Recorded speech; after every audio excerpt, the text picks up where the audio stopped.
एक जमाने में एक राजा की बेटी के पेट में एक जिंदा सांप रहता था।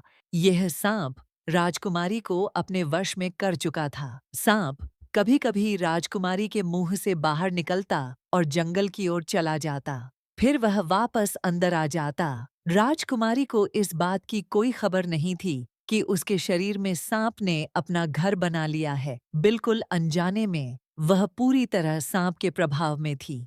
महल में किसी को भी इस रहस्य की भनक नहीं थी कि राजकुमारी के अंदर एक 7 फीट लंबा सांप है। सबको यही लगता था कि वह किसी गंभीर बीमारी से पीड़ित है और इसीलिए वह बेहोशी में रहती है। राजवैद्य और बड़े-बड़े हकीम भी उसकी बीमारी को समझ नहीं पाए। एक दिन लक्षण नाम का युवक महल में पहुंचा। उसने देखा कि बहुत से वैद्य और हकीम राजकुमारी को ठीक करने के लिए वहां इकट्ठा थे। एक कोने में खड़े होकर लक्षण ने सब कुछ चुपचाप देखा। धीरे-धीरे सारे वैद्य चले गए। तब लक्षण मंत्री के पास गया और बोला, मंत्री जी, सबने अपनी कोशिश कर ली है, अब मुझे एक अवसर दीजिए।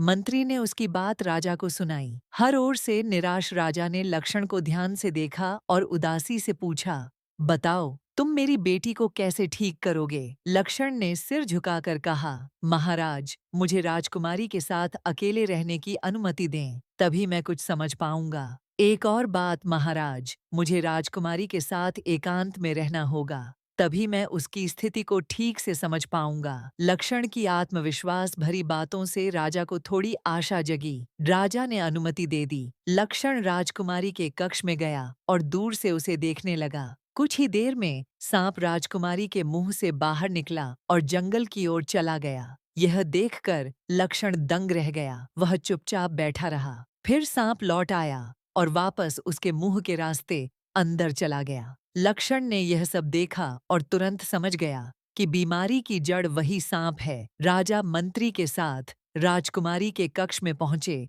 और व्याकुल होकर लक्षण से पूछा, बोलो पुत्र, तुमने क्या जाना? क्या मेरी बेटी ठीक हो जाएगी? लक्षण बोला, महाराज, मुझे बीमारी का कारण मिल गया है। ईश्वर चाहे तो वह जरूर ठीक हो जाएगी। मुझे बस एक और अवसर दीजिए और एक तलवार तथा एक बड़ा पात्र मंगवा दीजिए। राजा को थोड़ी राहत मिली। उसने मंत्री को सारी चीजें जुटाने का आदेश दे दिया। अब सबको बस इंतजार करना था।